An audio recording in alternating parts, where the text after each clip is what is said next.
Good morning class eight बेटा। आज जो है हमारा हिंदी फर्स्ट है और हिंदी फर्स्ट में हमारा जो है आज चैप्टर 5 है और चैप्टर 5 में जो है हमारा क्या है, चिट्ठियों की अनूठी दुनिया। ठीक है, आज हम लोग चिट्ठियों की अनूठी दुनिया में अभ्यास कार्य करेंगे। अभ्यास कार्य में जो हम लोग ने पार्ट से जो है क्वेश्चन कर लिए थे, उसमें जो हमारे 3 क्वेश्चन हो गए थे। चौथा और 5वें क्वेश्चन की हम आपको पिक भेज देंगे, आप लोग उससे कर लीजिएगा। ठीक है, तो आज जो हम लोग उसका जो नया टॉपिक है वो स्टार्ट करेंगे, वो है हमारा पार्ट से आगे। तो पार्ट से आगे का पहला क्वेश्चन है हमारा, किसी को बिना टिकट सादे लिफाफे पर सही पता लिखकर पत्र बैरंग भेजने से कौन सी कठिनाइयाँ आ सकती हैं, पता कीजिए। तो इसका आंसर है बिना टिकट के सादे लिफाफे पर सही पता लिखकर पत्र भेजने से निम्नलिखित कठिनाइयाँ आ सकती हैं। जैसे नंबर 1, पत्र वाले व्यक्ति को बिना टिकट वाला पत्र प्राप्त करने के लिए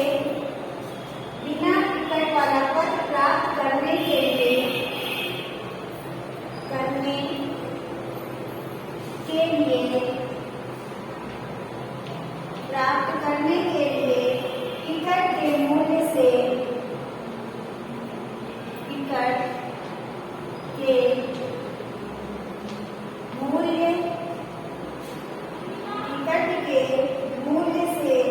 अधिक पैसे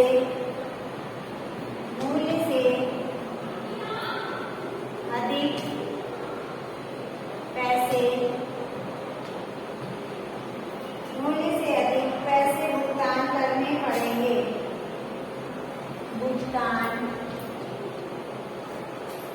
करने पड़ेंगे। ठीक है, नेक्स्ट है मेरा दूसरा पॉइंट है। दूसरा है हमारा कि दूसरा पॉइंट है हमारा, पत्र पाने वाला व्यक्ति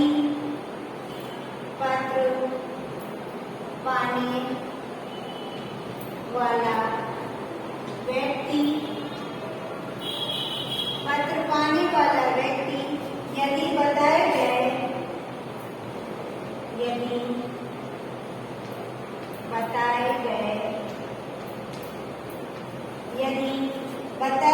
पैसों का भुगतान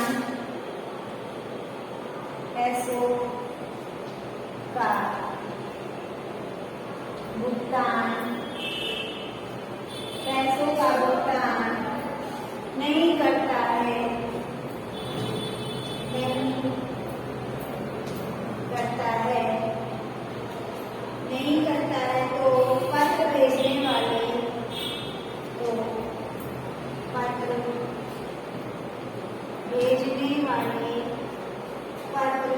भेजने वाले के पास आ जाएगा। भेजने वाले के पास आ जाएगा। ठीक है, ये हो गया हमारा सेकेंड पॉइंट। अब थर्ड वाला पॉइंट है हमारा, थर्ड पॉइंट है, पैसे ना होने पर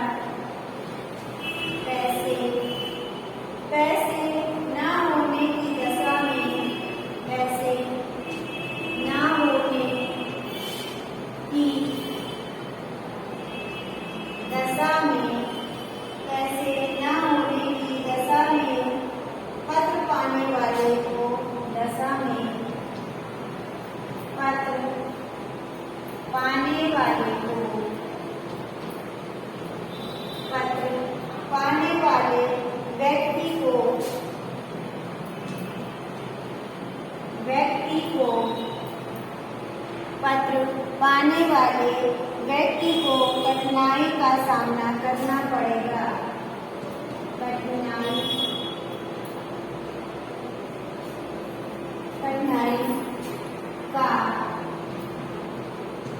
कठिनाई का सामना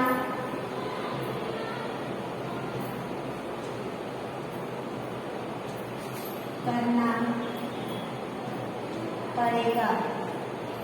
ठीक है, तो ये हमारा पड़ सकता है, कठिनाई का सामना पड़ सकता है। तो ये हमारा फर्स्ट वाले का आंसर हो गया है। अब हम लोग जो है सेकेंड वाले में देखेंगे।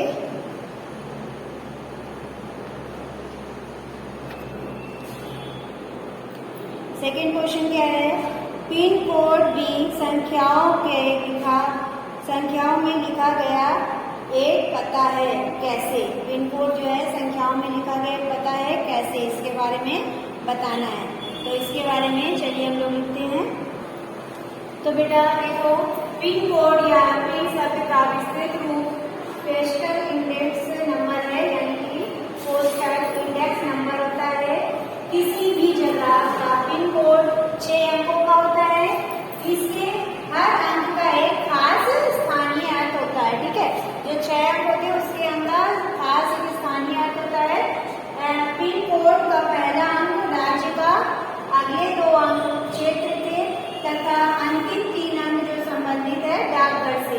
डाकघर के कोड होते हैं जहां से डाक बांटी जाती है। ठीक है, उदाहरण के तौर पर देखिए, उदाहरण भी आपको समझा दे रहे हैं जिससे आपको आसानी से समझ में आ जाए। ठीक है, तो उदाहरण में हम कह सकते हैं कि हम पिन कोड, मान लीजिए हमने पिन कोड लिखा है 110003 को लेते हैं। इसका पहला अंक जो है, पहला जो हमारा बना अंक है दिल्ली, हरियाणा, हिमाचल प्रदेश, पंजाब या जम्मू के लिए है। ठीक है, फिर अगले 2 अंक, यानी कि ये दोनों अंक जो है राष्ट्रीय राजधानी के उप क्षेत्र दिल्ली के लिए है। जो राष्ट्रीय उप क्षेत्र दिल्ली उसके लिए है।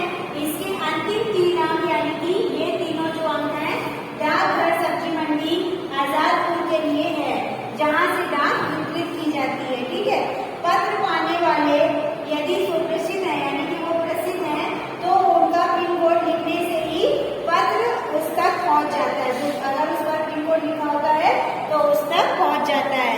तो इस प्रकार कह सकते हैं कि हम कह सकते हैं कि पिन कोड संख्याओं में लिखा गया है एक प्रकार का पता है। ठीक है, तो ये हमारा सेकंड वाला क्वेश्चन का आंसर हो गया है। अब थर्ड वाला देखिए, ऐसा कोई क्यों होता है कि महात्मा गांधी को दुनिया भर से पत्र महात्मा गांधी इंडिया पता लिखे आते थे? तो बेटा इसका आंसर है,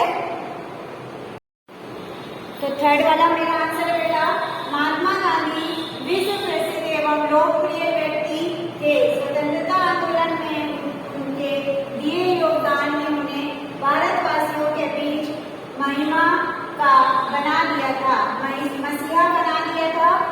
गांधी जी देश के किसी भाग में रहकर क्या कर रहे हैं यह लोगों को पता रहता था।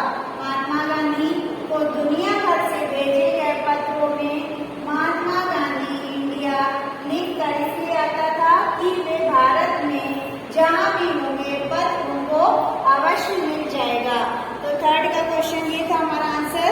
अब बेटा देखिए, अब है हमारा इसके आगे हमारा टॉपिक है क्या, भाषा की बात। ठीक है, तो अनुमान और कल्पना नहीं करेंगे, भाषा की बात में देखिए पहला क्वेश्चन है, किसी प्रयोजन विशेष से संबंधित शब्दों के साथ पत्र शब्द जोड़ने से कुछ शब्द बनते हैं, जैसे प्रसिद्ध पत्र, समाचार पत्र। आप भी पत्र के योगदान से वाले 10 शब्द लिखिए। ठीक है, इसी तरह के आपको 10 शब्द लिखने हैं। तो इसका आंसर है बेटा,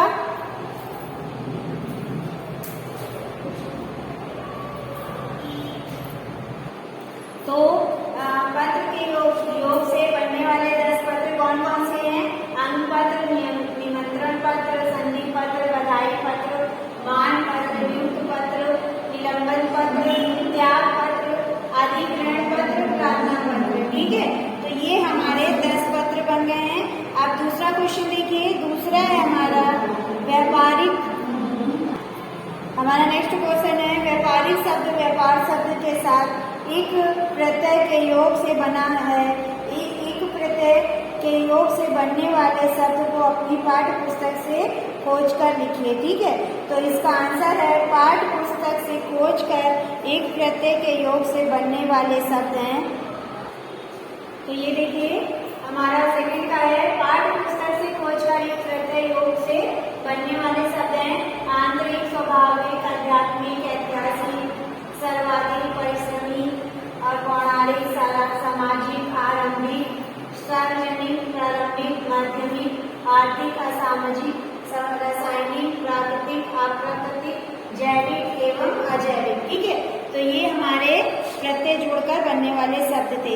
अब तीसरे का आंसर देखिए बेटा, तीसरे का जो है हम लोग संधि दी हुई है आपको, इसमें जो है एक लगा आ ई उ के बाद हास्य स्वर या दीर्घ स्वर से आप मिलाकर क्रमशः दीर्घ या ई उ होते हैं, इस कारण से आप संधि को दीर्घ संधि कहते हैं। जैसे संग्रह प्लस आलय, संग्रहालय, महा प्लस आत्मा, महात्मा। इस प्रकार के कम से कम 10 उदाहरण खोज कर लिखिए और अपनी शिक्षक को दिखाइए। ठीक है, तो इस तरह से आपको जो है 10 उदाहरण करने हैं।